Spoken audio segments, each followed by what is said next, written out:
दोस्तों नमस्कार, मैं उपेन यादव। दोस्तों आज विशेष उद्देश्यों को लेकर आपके बीच में आया हूं। कुछ सच्चाई आप लोगों को बताने के लिए आया हूं। मेरे कई बेरोजगार युवा साथी हैं, जो लोग कई बीएसटी और बीएड करके नए नए आए हैं। कुछ पुराने साथी थे। सोशल मीडिया पे कुछ दिनों से एक बड़ी साजिश रची जा रही थी, कैसे उपेन यादव को बदनाम किया जाए। आप सबसे मेरा निवेदन है कि एक बार इस वीडियो को आप पूरा देखें और उसके बाद आप अपने दिल पर हाथ रखकर फैसला लीजिए, कौन सच है कौन झूठा है, सच क्या है। इसके अलावा जो तमाम YouTube चैनल है, करीब 1500 के करीब YouTube चैनल इस मेरे वीडियो को अपलोड करते हैं, उन सभी से मेरा निवेदन है इस वीडियो को अधिक से अधिक मेरे बेरोजगार साथियों तक पहुंचाए, जिससे वो गुमराह ना हो सके। दोस्तों, राजस्थान बेरोजगार एकीकृत महासंघ और उपेन यादव वो बंदा है जो बेरोजगारों को लूटने से बचाया है। बहुत सी ऐसी छोटे छोटे बहुत से ऐसे झूठे संगठन बन चुके थे जो बेरोजगारों से पैसे लूटने का काम कर रहे थे। अब उनका उद्देश्य यह है कि उपेन यादव के पास बेरोजगार जाते हैं, वो किसी बेरोजगार से 1 रुपया नहीं लेता, उनके साथ जाता है, उनकी बात भी कराता है, उनकी मांग भी उठाता है और काम भी करवाता है। ऐसे में उनकी दुकान बंद हो चुकी है और वो सब मिलकर प्लानिंग कर रहे हैं कि इसको रास्ते से कैसे हटाएं। ये रास्ते से हटेगा तो हम पैसे कमा पाएंगे, बेरोजगार पे पैसे मांग पाएंगे, डीजल के नाम पे, ज्ञापन के नाम पे, घूमने के नाम पे हम मुल्क बना पाएंगे। पहले भी इन्होंने एक अभियान छेड़ा था, लेकिन मैंने विरोध कर दिया था। उसके बाद बेरोजगार सचेत होकर किसी ने 1 रुपया नहीं दिया था। दोस्तों, आज बेरोजगार दिवस के रूप में आप लोगों को कहा कि ट्विटर अभियान चलाया जाए। मैं समझता हूं कि मेरे प्रदेश के बेरोजगार कोई रीट को लेकर, कोई ऊर्जावाद की भर्ती को लेकर, कोई सूचना सहायक, जूनियर अकाउंटेंट, पंचायत राज एलडीसी, नर्सिंग भर्ती, तमाम कई भर्तियों को लेकर वो इंतजार कर रहे हैं कि उनकी भर्ती आए या उनकी विज्ञप्ति जारी हो या उनकी नियुक्ति के आदेश जारी हो और उनके सपने साकार। आक्रोशित भी है, निराशा भी है उनमें। अब उनको इनके कुछ साथी द्वारा गुमराह करके उनको कहा गया कि बेरोजगार दिवस के माध्यम से आपकी सारी भर्तियां पूरी हो जाएंगी। साथियों, वो आपका स्वतंत्रता का अधिकार है, मैं किसी को मना नहीं करूंगा। 9 साल तक बेरोजगारों के लिए जिया है, बेरोजगारों के लिए मरा है, लाठियां खाई है, जेल गए, और आज ही बेरोजगारों के लिए मरता हूं। ये वीडियो इसलिए डाल रहा हूं, मैं किसी के बाप से डरता नहीं, मुझे हौसला दुगना मिलता है। कई लोग यार समझ रहे हैं ना कि सोशल मीडिया पर, ट्विटर पे 100-200 कमेंट उपेन यादव को गाली देके गिरा दोगे, हौसला गिरेगा नहीं है। ये सीना ठोक के काम करने वाला व्यक्ति है, काम धरातल पे हम करते हैं। लेकिन उन लोगों को जवाब देने आए हूं जो मुझसे जुड़े हुए हैं लाखों की संख्या में, और जो 100-200 ये कमेंट कर रहे हैं ना गाली के रूप में, इनकी वो उनको गुमराह करने की कोशिश कर रहे हैं। उन मेरे साथियों तक सच्चाई जाए, उनको सच्चाई रूबरू कराने आया हूं कि इन लोगों की बातों में मत आ जाना।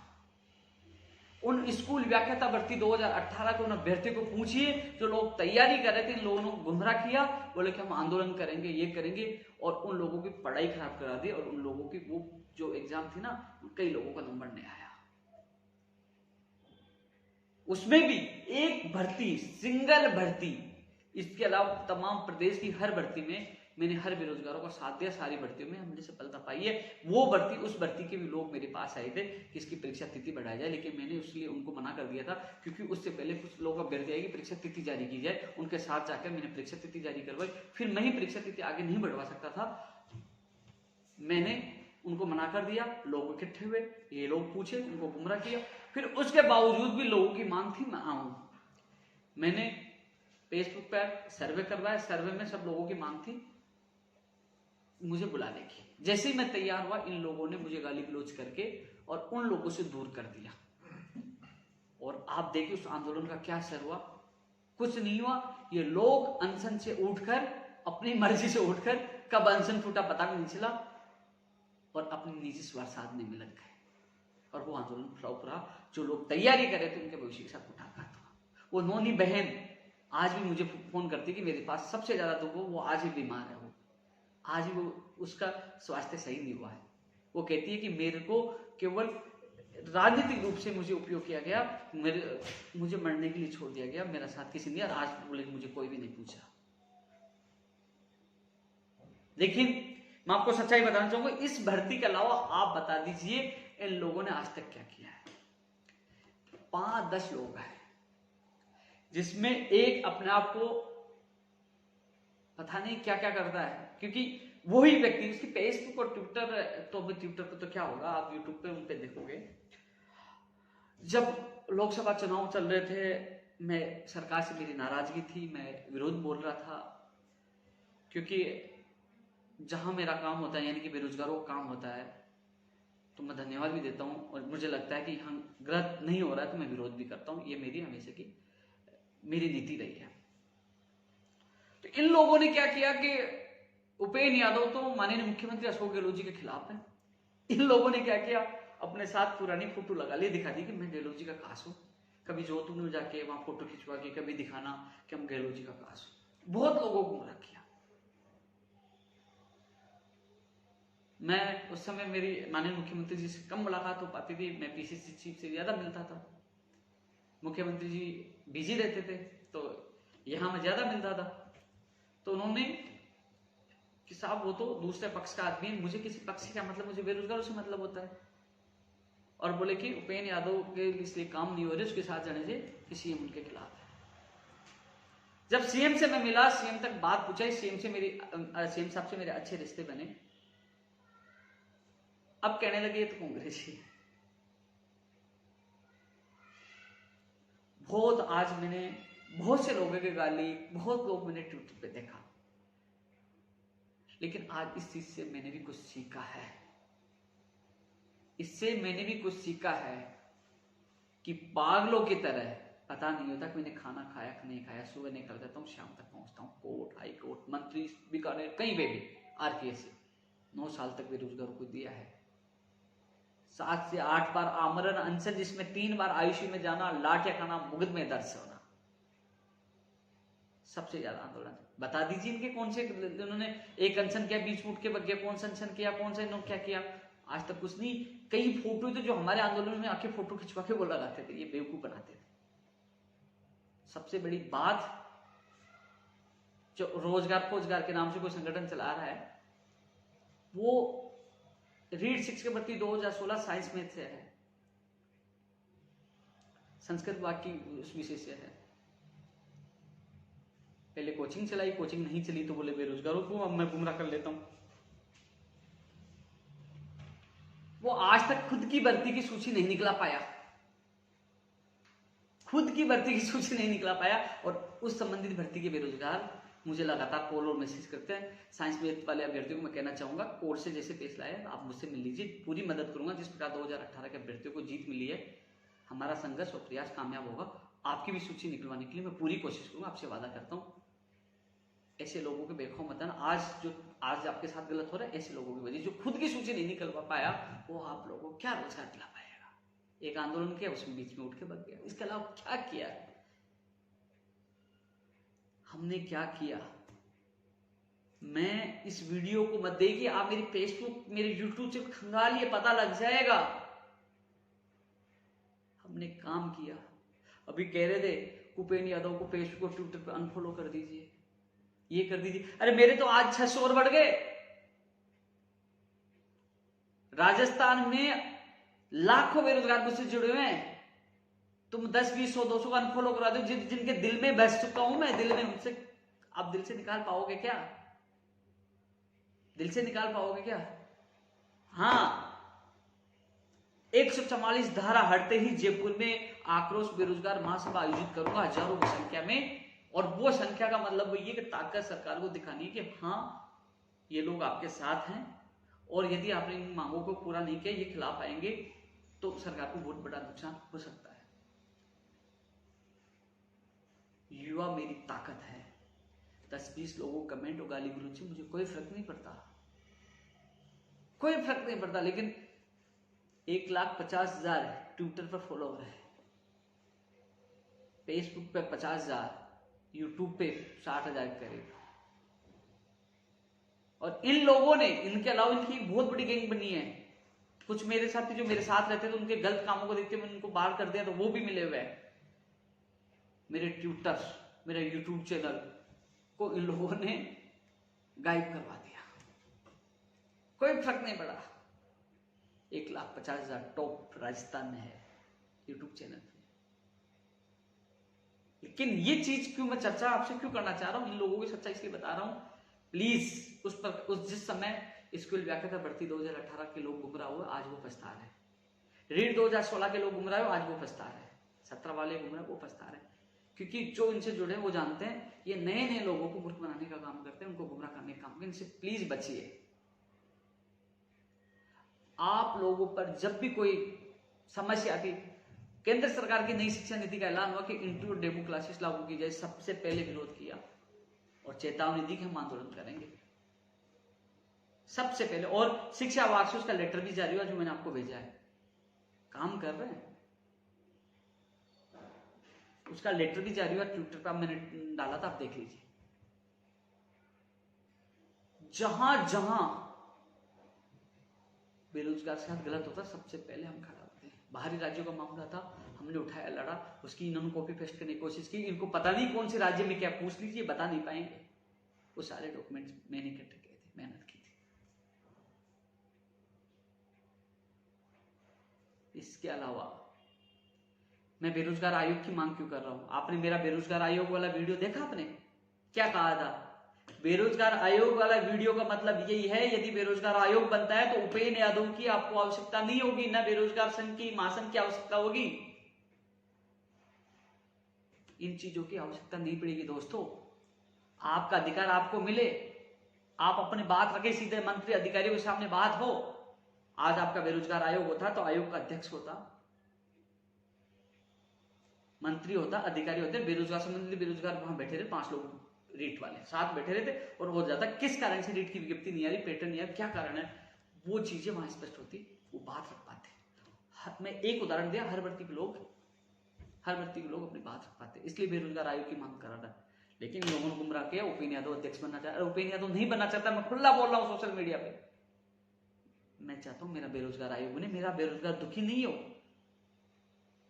अपनी बात रख सके, अपनी बात जान सके कि भर्ती क्यों लंबित है, कितने दिन में पाएगी, कितने दिन परिणाम आएगा, कब ज्वाइनिंग होगी, वो रख सके। इसलिए बेरोजगार आयोग की मांग करा था। बाहरी राज्य कोटा खत्म करने की इसलिए मांग करा था कि राजस्थान के बेरोजगार को मौका मिले। अभी कनिष्ठ अनुदेशक के परिणाम आए यूपी और बिहार से, मेरे पास फोन आ रहे थे, मैं उनकी आवाज से पहचान गया, भैया हमारा नंबर नहीं, कहां से बोले, यूपी बिहार। इतने लोगों का चयन हो रहा है। क्या मेरी गलती यही है कि मैं बाहरी राज्यों का कोटा कम करने की मांग करता हूं, बेरोजगार आयोग की मांग करता हूं, भर्तियां निकलवाने की मांग करता हूं, सब लोगों के लिए? क्या यही मेरी गलती है? और इन्हीं गलतियों के लिए आज आप लोग मुझे गाली दे रहे हो।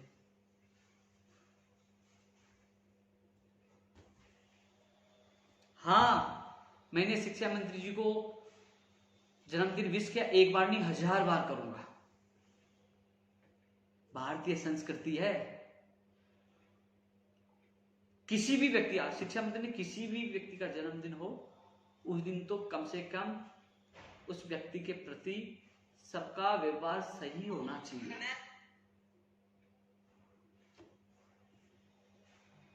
क्यों धन्यवाद दिया?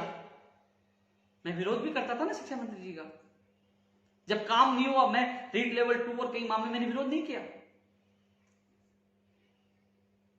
लेकिन शिक्षा मंत्री जी का मैं धन्यवाद क्यों दे रहा हूं, क्यों विश कर रहा हूं, इसके पीछे कारण क्या है? रीट 2020 के जो ज्यादा अभ्यर्थी, क्योंकि और मैंने देखा, नोट किया कि केवल ये रीट वाले जो अभ्यर्थी ही जिनको इन लोगों ने सोशल मीडिया पे इन लोगों को भ्रमित करने का काम किया है, उन लोगों तक वैसे, और लोग तो मैं समझते हैं, वो भी समझेंगे, लेकिन सबके लिए वीडियो है। एक चीज बता दीजिए,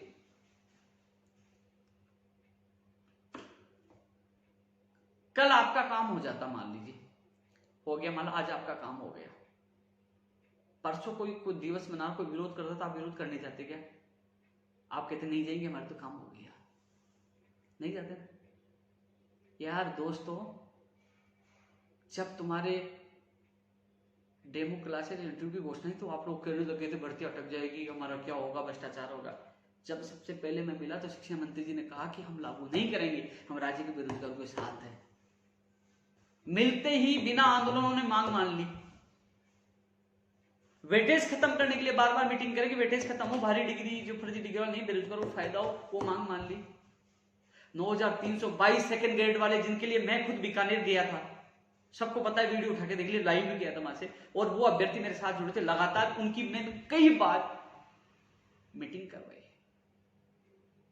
एक बार तो ये सवाल सामने आ गया था, मेरे साथ साथी भी थे, कि बोला स्कूलें बंद है, 9322 लोगों को सैलरी कहां से देंगे, सरकार की हालत खराब है। लेकिन फिर भी माननीय मुख्यमंत्री जी ने हमारे आग्रह को स्वीकार किया कि भर्ती अटक जाएगी, और उन्होंने 9322 लोगों की ज्वाइनिंग के आदेश की।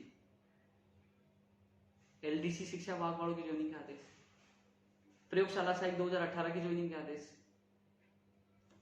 जो जो चीज लेके गए, यार आप बेरोजगार संघ कार्यालय आप आओगे, आपका मैं काम करूंगा, और फिर कल आप मेरे खिलाफ बोलोगे तो मैं आपको कार्यालय में घुसने दूंगा, क्या बताओ आप। कोरोना काल है, सेकंड ग्रेड वालों के साथ मैं था लगातार शुरू से एंड तक, आज वो स्कूलों में है। झूठ बोला तो वीडियो वो भी देखते हैं, वो बता देंगे, जवाब भी दे देंगे, तू भैया तो झूठ बोला, सही बोल रहा है। कभी भी कंप्यूटर शिक्षक भर्ती की घोषणा नहीं हुई आज तक, लेकिन हमने पीछे पड़ के कम से कम कंप्यूटर शिक्षक पद केडर की घोषणा करवाई, वैकेंसी भी आएगी। इसके अलावा दोस्तों आप सोचिए, रीट 2018 के लिए हंसन किया, लाठियां खाई, और उस समय हाथ जोड़ के निवेदन करते थे, क्योंकि उस समय इन्हीं लोगों ने चैलेंज दिया मुझे, इन्हीं लोगों ने, कि आपके इसमें दम है, इनके नेतृत्व में दम है, तो ये सूची निकलवा के दिखाएं कि रीट 2016 में उर्मिला को मामले में सरकार सुप्रीम कोर्ट में जा चुकी है, और दो संस्कृत मामले डीबी में जा सकती है, और इस मामले में भी सरकार डीबी में जाएगी, इनमें दम हो तो बता दें। इन्हीं लोगों ने चैलेंज दिया, और इन्हीं लोगों को मैंने चैलेंज स्वीकारा, और हमारे मामले में सरकार डीबी में नहीं की। माननीय शिक्षा मंत्री और मुख्यमंत्री जी ने घोषणा की, एक और सूची जारी होगी, एलडीसी के पद जोड़े जाएंगे। इसके बाद इन्हीं के साथियों ने इनको लताड़ा कि यार उनका तो काम हो गया, आपने काम नहीं किया। तो इन लोगों ने प्लानिंग बनाई कि उपेंद्र यादव को कैसे गिराए, पूरी प्लानिंग। लेकिन मुझे हौसला मिलता है मेरे दोस्तों, कोई फर्क नहीं पड़ता, और गाली दीजिए, लाखों लोग हैं मेरे साथ, उनका प्यार और मान सम्मान है, और उनके लिए मैं पहले भी लड़ता था, आज भी लड़ूंगा। कोई ट्विटर पे ट्वीट करने से, गाली देने से उपेंद्र यादव कमजोर नहीं पड़ेगा।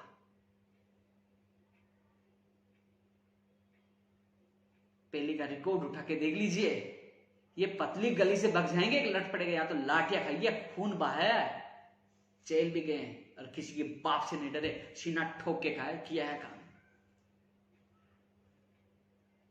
लेकिन इन लोगों से आप, ठीक है, रीट 2020, ओनली रीट 2020,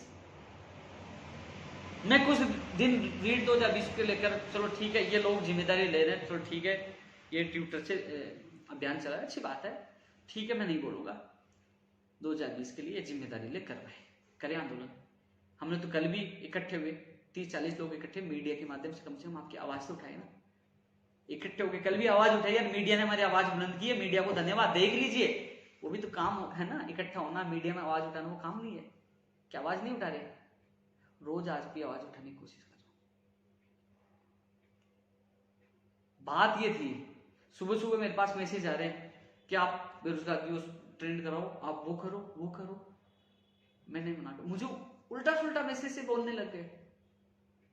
तब मैंने देखा, यार मैं पागल हूं जो 9 साल से इन लोगों के लिए जी जान लगाता हूं, मरता हूं। मेरी क्या दुश्मनी थी बीजेपी वालों से जो 5 साल उन लोगों से लड़ा? मेरी क्या दुश्मनी है कांग्रेस वालों से मैं लड़ता हूं? जब बीजेपी में आंदोलन कर रहा था कांग्रेसी, और कांग्रेस में मैं अभी जेल गया 25 नवंबर 2019 को, और जब अनशन किया तो ये बीजेपी क्या है? यार एक स्टैंड तो रखो, एक आरोप तो लगाओ, कभी बीजेपी कभी कांग्रेस, फिर आने वाले आरएलपी का बता देना, फिर दूसरी पार्टी का बता देना, एक स्टैंड तो रखो।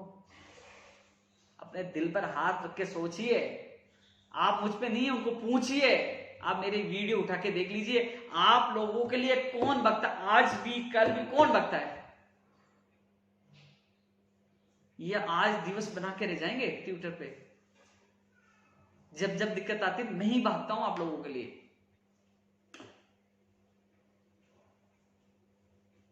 कभी कौन सा विवाद, कभी कौन सा विवाद, कभी लेवल फर्स्ट वाले फोन करते, कभी सेकंड वाले फोन करते, हर विवाद का निस्तारण कराने की कोशिश की है। किसी बेरोजगार के साथ गलत नहीं लो।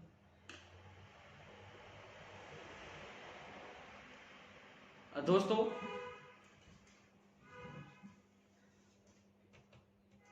सबसे बड़ी बात यह है कि मैंने उस समय भी एक वीडियो डाला था, इसको व्याख्याता वाला, कि आपने जो चयन किया ना उस व्यक्ति के बारे में नहीं जाना, और बाद में यही हुआ, सच्चाई उनके सामने आई, मामला दब गया, 2-4 दिन उनको गाली पड़ी, वापस आ गए, आपको फिर भ्रमित करने लगे। ऐसे लोगों से सचेत रहे जो जिंदगी में कुछ नहीं कर पाए, क्या करें।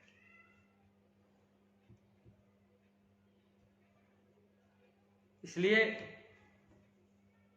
जो लोग आपको भ्रमित कर रहे हैं ना, ऐसे प्लीज बचकर रहिए।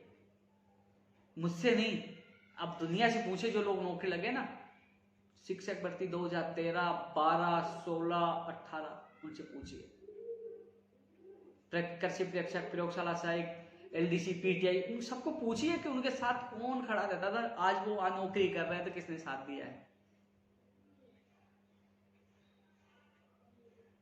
ये केवल आपको सोशल मीडिया पे भ्रमित करके मुझे आपसे दूर करने की कोशिश करे कि उपेंद्र यादव गुस्सा करके मुझे छोड़ के भाग जाए।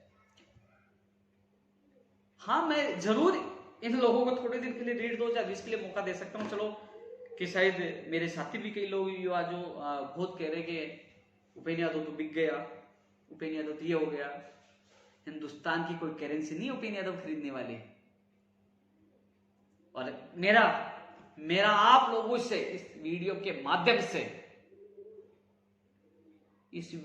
माध्यम से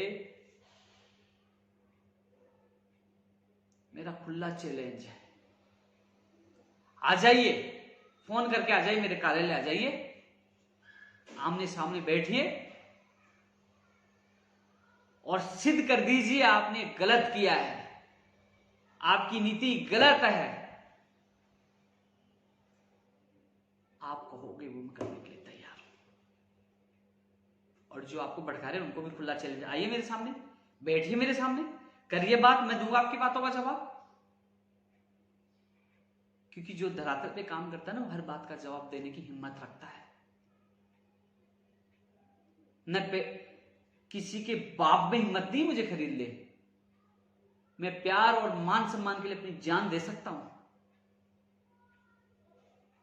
जो रीट 2018 की सूची का मामला था, उन लोगों को पूछ लीजिए। तो कुछ भी कहे, मुझे मेरे उन साथियों को देखना होगा कि हाँ कौन काम। क्या तुम ये चाहते हो, आप लोग आते हो, एलडीसी भर्ती 2018 वाले 12,000 वाला था, आई वाला मामला था, आया, कोर्ट में लोग जा रहे थे, नहीं कोर्ट में जब उनके साथ अधिकारियों से मिलकर उनकी समस्या हल करा, वो मेरे साथ थे। वरिष्ठ अध्यापक भर्ती, जो तमाम मैं भर्तियां बता रहा हूं, आरएस भर्ती में भी एडवोकेट जनरल साहब होते रहे। एक एक डेलीगेशन को मिलवाना, उनकी बात रखवाना, उनका काम करवाना। महिला आंगनबाड़ी कोर्ट ने नोटिस दे दिया कि हाँ भर्ती पर संकट सा आ गया था, भर्ती रद्द हो सकती है, उसमें एडवोकेट जनरल साहब को करवाकर वो भर्ती आज बच चुकी है। आप लोग ज्ञापन मुझे देते हो, आप लोग आवाज बुझाते हो, यार मैं आप लोगों के लिए जाता हूं, बात रखता हूं। हाँ मैं मानता हूं, मैं 100 ज्ञापन दूं, 100 में 100 नहीं होते, लेकिन जितने काम हो रहे बेरोजगारों के हो रहे हैं, इस कोरोना काल में भी काम हुए हैं। इसलिए मैं माननीय मुख्यमंत्री जी को, शिक्षा मंत्री जी को धन्यवाद देता हूं। और आप चाहते हो कि मैं उनको गाली दूं, उल्टा बोलूं, मेरी संस्कृति में नहीं है। मुझे तब लगेगा कि बेरोजगारों के सपनों के साथ, उनके हकों के साथ कुठारघात हो रहा है, बहुत गलत हो रहा है, तो मैं बिना कहे सड़क पे उतर जाऊंगा। लेकिन वहां मुझे जाना पड़ता है, बात रखनी पड़ती है, काम भी होते हैं। तो मैं एहसान फरमाइश नहीं है कि मैंने 2 काम कर दिए, 1 नहीं किया तो गाली देने लग जाऊं। साहब सेकंड ग्रेड एलडीसी प्रयोगशाला सहायक कृषि प्रयोगशाला को ज्वाइनिंग दे दी, वो तो कोई दिक्कत नहीं, आपकी स्टेसी, आप तो रेट का करिए, क्यों नहीं किया रेट का? उनसे मतलब नहीं, आपने कर दिया तो कर दिया, ऐसा नहीं कह सकता मैं। किसी चीज के लिए जाते हैं ना, मैं कोई मुख्यमंत्री मंत्री नहीं हूं, निवेदन प्यार से काम होते हैं, कोशिश हर व्यक्ति के लिए करता हूं। तो दोस्तों, हालांकि ये वीडियो का उद्देश्य ये नहीं है कि मैं किसी के बाप से डरता हूं, उन दो चार लोगों से फर्क नहीं पड़ेगा, वो कोशिश कर रहा है तो मजा आएगा, चैलेंज स्वीकार करना, काम करना मुझे आता है, लेकिन कम से कम मेरे युवा साथियों को मैं सचेत करना चाहता हूं, उनको बताना चाहता हूं कि ये लोग आप लोगों को भ्रमित कर रहे हैं। चलो मैं कुछ दिन चुप बैठ जाऊंगा, चलो मैं कुछ दिन आपकी आवाज नहीं उठाऊंगा, ट्विटर के अलावा इनका भी आप देख लेना कि आप लोगों के लिए क्या करते हैं, कि आपके लिए ढाल बनकर कितने समय साथ देते हैं। सच्चाई आपके सामने आ जाएगी। जब जब संकट आता है ना बेरोजगार के लिए, मैं सबसे पहले खड़ा रहता हूं। लेकिन जब मैं सोशल मीडिया पर आप देखा कि कुछ लोगों के द्वारा गाली गलौज बिक गया, पता नहीं क्या क्या बोला गया, तो थोड़ा सा मुझे बुरा लगा कि हाँ यार, सुबह शाम मैं एक ही चीज सोचता हूँ कि आज इस व्यक्ति का काम हो जाए, ऐसा ही व्यक्ति 2016 के पद जुट जाए, पंचायत राज एनडीसी 10,029 लोगों को परिवार का भला हो जाए।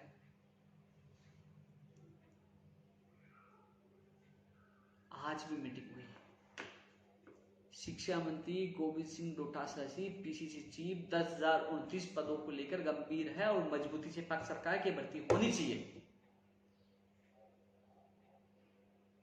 क्या मैं जिन लोगों को काम नहीं हो रहा उन लोगों के लिए उल्टा बोल के मैं 10,029 परिवारों को पेट पे लात मार दूंगा? जो मंत्री मजबूती से मीटिंग में बात रख रहा है कि इनकी भर्ती होनी चाहिए, वो अभ्यर्थी मेरे साथ जाकर उनका डेलीगेशन मिलके आ रहा है और उन्होंने जो रेस्पॉन्स दिया वो जानते हैं, अभ्यर्थी मंत्री जी रेस्पॉन्स वो जानते हैं।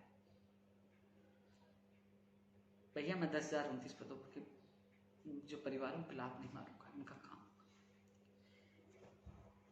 मैंने पहले भी उदाहरण दिया था, 2 मुकदमे वापस हो चुके हैं, इसमें 20 लोगों के मुकदमे वापस, उसमें 18 लोग तृतीय श्रेणी शिक्षक भर्ती 2013 में पोस्टेड हैं, जो उनको डर था कि हमारी नौकरी नहीं चली जाए। अभी 2 दिन पहले ही मेरे पास गृह विभाग से फोन आया कि आपके 152/2013, 211/2015 ये दोनों केस वापस ले लिए गए, यानी कि 20 लोगों के केस वापस ले लिए गए। अभी कुछ केस और बाकी है जिसमें राजस्थान पुलिस में उनका नंबर आ गया। तो क्या उन 20 लोगों का भविष्य नहीं बना? उसमें भी शिक्षा मंत्री जी ने अहम भूमिका निभाई। मैंने निवेदन किया, साहब ये शिक्षा विभाग के टीचर है और ये दुखी है, परेशान है, इनके मुकदमे वापस हो जाएंगे तो ये सही ढंग से पढ़ा भी पाएंगे और इनको डर लगता है कि हमें नौकरी से कब हट जाएं, ये टेंशन में कोर्ट के चक्कर काटते हैं। इन्हीं शिक्षा मंत्री ने मजबूती से पैरवी करके उनका केस हटाने में अहम भूमिका निभाई। इसलिए मेरा कर्तव्य, मेरा फर्ज है धन्यवाद देने का। और रही बात जन्मदिन की, जन्मदिन तो हर कोई किसी को भी बधाई दे देता है, लेकिन जिन्होंने हमारी मांगें पूरी की है, मैं धन्यवाद भी दूंगा, बधाई भी दूंगा। ये मेरा फर्ज है और ये मेरा व्यक्तिगत फैसला है। आप कुछ भी बोलिए, मेरा व्यक्तिगत फैसला है। व्यक्तिगत फैसला के अंदर मैं उनको धन्यवाद भी दूंगा। मैं खुद आज मिल के आया हूं और बात रख के आया हूं और धन्यवाद दे। और जो ये कह रहे हैं ना कि अनफॉलो कर दो, ये कर दो, करिए ना, करिए ना, आप उनसे जुड़िए, पता लग जाएगा, थोड़ी देर में पता लग जाएगा।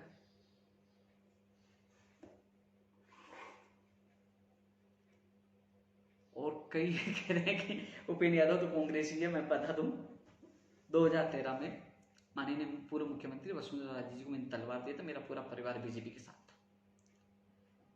हमारे सापरा से एमएलए राव राजेंद्र जी थे, उस समय मैं उनके साथ सभाओं में सभी के साथ था। इस बार हमने कांग्रेस को समर्थन दिया।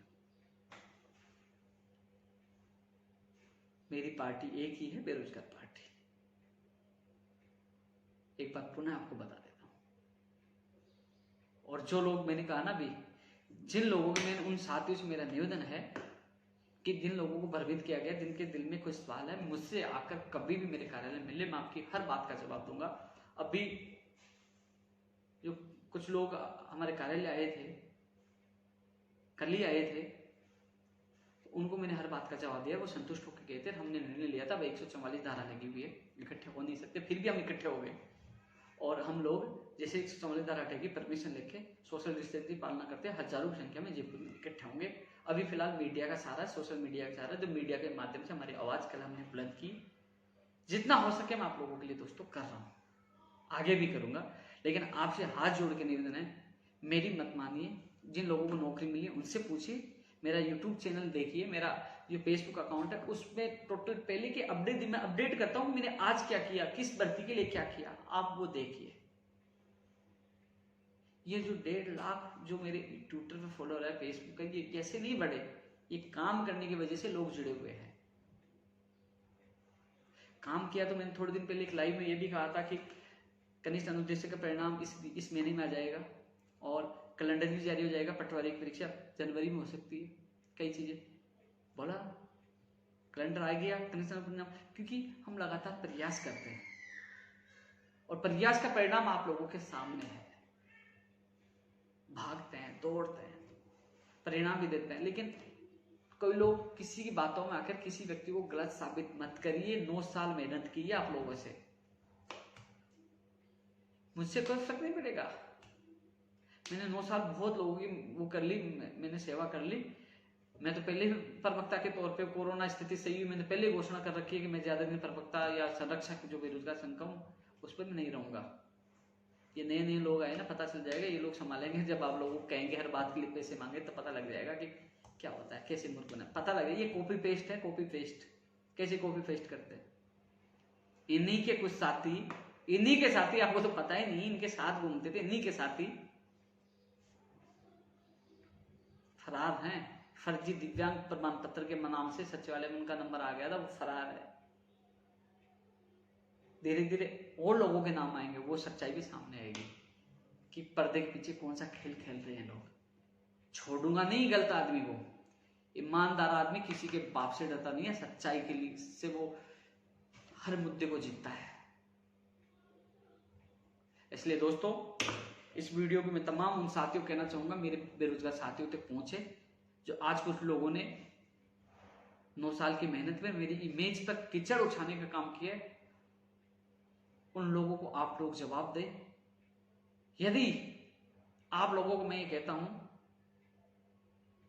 अपने दिल पर हाथ रखकर पूरा चिंतन करके, आगे पीछे की सोच कर कि आज इस व्यक्ति ने आज तक क्या किया है। आज ये सोशल मीडिया पर, लेकिन धरातल पर कौन भागता, कौन पागलों जैसे वहां जाके खड़ा हो जाता कि आप लेके मंत्री जी सुनिए, ये आप सुनिए, अधिकारी को वहां खड़ा सोचिए, वो चीजें आप सब नोट करना। उसके बाद आप लोग जरूर इस पे टिप्पणी करना, बताना। लेकिन अब आपके हाथ में है कि आप सच का साथ दोगे या भ्रमित करने वाले लोगों का साथ दोगे, जो लोगों ने पहले भ्रमित किया, अब आप लोगों को भ्रमित करने की कोशिश कर रहे हैं। ये आक्रोश सिस्टम को लेकर बेरोजगारों का था, हर ग्रुप में माहौल बना हुआ था और सबने एक साथ अपनी बात सरकार तक पहुंचाने के लिए ट्विटर पर ट्वीट किया कि मुख्यमंत्री तक बात पहुंचे। लेकिन किसी व्यक्ति विशेष को टारगेट करके अपनी व्यक्तिगत दुश्मनी को निकालना कोई उसकी एक बड़ी जीत नहीं होती। हाँ, आपने ट्विटर ट्रेंड करवाया बेरोजगार दिवस के लिए, माननीय मुख्यमंत्री तक, शिक्षा मंत्री तक बात चली गई, लेकिन जो व्यक्तिगत मंत्री जी और किसी को भी मान लीजिए अपनी भड़ास निकाल रहे हैं, वो इसलिए निकाल रहे हैं कि मंत्री जी उनसे मिलते नहीं है, क्योंकि उनकी खुद की भर्ती का काम नहीं हुआ और इन्हीं गलत लोगों की वजह से। यदि प्यार से अपनी बात रखते, हमें भी मंत्री जी ने 50 बार मना किया रीड लेवल 2 के लिए, लेकिन हमने प्रयास लगातार जारी रखा। आखिरकार माननीय मंत्री जी ने हमारी मांग पूरी की। मांग पूरी करवाने के लिए कई बार हमें थोड़ा नरम भी पड़ना पड़ता है, चुप भी रहना पड़ता है, क्योंकि राजनीति से मतलब नहीं, हमें मतलब है बेरोजगार के कामों से।